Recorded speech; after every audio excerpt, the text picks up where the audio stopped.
اللہ الرحمن الرحیم۔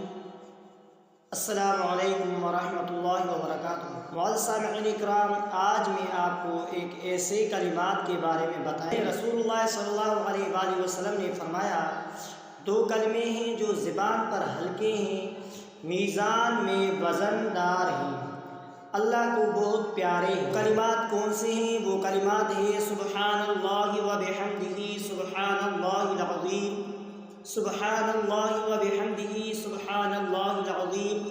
یہ ایک ایسے کلمات ہیں قیامت کے دن ترازو میں بہت وزن دار ہیں۔ اس کلمات کے فضائل میں سے یہ ہے کہ مسند احمد میں ہے کہ رسول اللہ صلی اللہ علیہ وآلہ وسلم نے فرمایا، میری امت کے ایک شخص کو قیامت کے دن اللہ تبارک و تعالی تمام اہل محشر کے سامنے اپنے پاس بلائے گا اور اس کے گناہ کم 100 دفتر اس کے سامنے کھولے جائیں گے۔ جہاں تک نگاہ کام کرے وہاں تک کا ایک ایک دفتر ہوگا۔ اس سے جناب باری تعالیٰ دریافت فرمائے گا کہ تجھے اپنے کیے ہوئے ان گناہوں میں سے کسی کا انکار ہے؟ میرے طرف سے جو محافظ فرشتے تیرے اعمال لکھنے میں مقرر تھے، انہوں نے تجھ پر کوئی ظلم تو نہیں کیا؟ جواب دے گا کہ اے اللہ، نہ انکار کی گنجائش ہے، نہ یہ کہہ سکتا ہوں کہ ظلماً لکھا گیا ہے۔ اللہ تبارک و تعالیٰ فرمائے گا، اچھا تیرے پاس کوئی عذر ہے یا کوئی نیکی ہے؟ وہ گھبرایا ہوا ہوگا، کہنے لگے گا کوئی نہیں۔ پروردگار عالم فرمائے گا، کیوں نہیں؟ بے شک تیری ایک نیکی ہمارے پاس ہے اور آج تجھ پر کوئی ظلم نہ ہوگا۔ اب ایک چھوٹا سا پرچہ نکالا جائے گا جس میں اشہد اللہ الہ الا اللہ واشہد ان محمد رسول اللہ لکھا ہوا ہوگا۔ اللہ تعالیٰ فرمائے گا، اسے پیش کرو۔ وہ کہے گا، اے اللہ، یہ پرچہ ان دفتروں کے مقابلے میں کیا کرے گا؟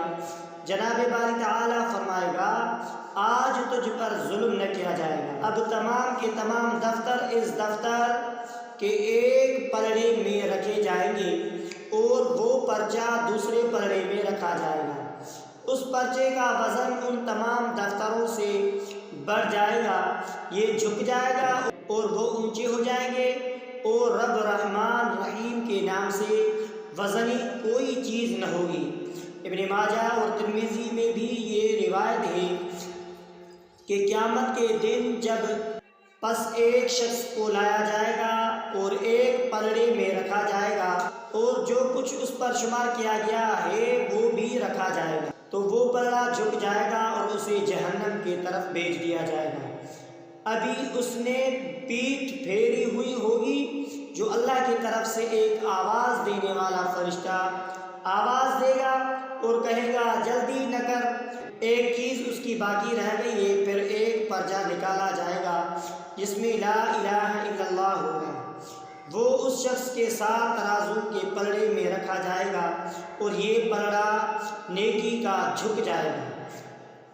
ایک صحابی رسول اللہ صلی اللہ تعالیٰ علیہ وآلہ وسلم کے پاس بیٹھ کر کہنے لگا کہ یا رسول اللہ، میرے غلام ہیں جو مجھے جھٹلاتے بھی ہیں، میری خیانت بھی کرتے ہیں، میری نافرمانی بھی کرتے ہیں، اور میں انہیں مارتا پیٹتا بھی ہوں اور برا بھلا بھی کہتا ہوں۔ اب فرمائیے میرا ان کا کیا حال ہوگا؟ آپ صلی اللہ علیہ وآلہ وسلم نے فرمایا، ان کی خیانت، نافرمانی، جھٹلانا وغیرہ جمع کیا جائے گا اور تیرا مارنا پیٹنا، برا کہنا بھی جمع کیا جائے گا۔ اگر تیری سزا ان کے خطاؤں کے برابر ہوئی تو چھوٹ جائے گا، نہ عذاب نہ ثواب۔ ہاں، اگر تیری سزا کم رہی تو تجھے اللہ کا فضل و کرم ملے گا، اور اگر تیری سزا ان کے کرتوتوں سے بڑھ گئی تو تجھ سے اس بڑی ہوئی سزا کا انتقام لیا جائے گا۔ یہ سن کر وہ صحابی رسول اللہ صلی اللہ علیہ وآلہ وسلم رونے لگے اور چیخنا شروع کر دیا۔ رسول اللہ صلی اللہ علیہ وآلہ وسلم نے فرمایا، اسے کیا ہو گیا؟ کیا اس نے قرآن کریم میں یہ نہیں پڑھا، وَنَضَعُ الْمَوَازِينَ الْقِسْطَ لِيَوْمِ الْقِيَامَةِ؟ یہ سن کر اس صحابی نے کہا، یا رسول اللہ، ان معاملات کو سن کر میرا جی چاہتا ہے کہ میں اپنے تمام غلاموں کو آزاد کر دوں اور آپ گواہ رہیں کہ یہ سب اللہ تعالیٰ کی راہ میں آزاد ہیں۔ تو معزز سامعین اکرام، یہ کلمات سبحان اللہ و بحمدہ سبحان اللہ العظیم جو آپ علیہ السلام نے بتائے ہوئے ہیں، یہ دونوں کلمات زبان پر تو ہلکے ہیں لیکن میزان میں دراصل بہت بھاری ہوں گے۔ تو سبحان اللہ و بحمدہ سبحان اللہ العظیم کے ورد کم سے کم 100 مرتبہ صبح 100 مرتبہ شام کو کیا جائے تو انشاءاللہ محشر کے میدان میں ترازو کے دن انشاءاللہ جس دن وَنَضَعُ الْمَوَازِينَ الْقِسْطَ لِيَوْمِ الْقِيَامَةِ ہوگا تو اس دن انشاءاللہ جب یہ پرچہ نکالا جائے گا تو انشاءاللہ یہ پرچہ وزن دار بن جائے گا اور ہماری کامیابی ہو جائے گی۔ تو معزز سامعین اکرام، اگر آپ نے ہمارے اسلامک وظائف ٹی وی چینل کو سبسکرائب نہیں کیا ہے تو آپ ہمارے اسلامک وظائف ٹی وی چینل کو سبسکرائب کر لیجئے، بیل آئیکن والے بٹن پر کلک کریں، لائک کریں اور ہو سکے تو اس ویڈیو کو صدقہ جاریہ سمجھ کر شیئر کرنا مت بھولیے۔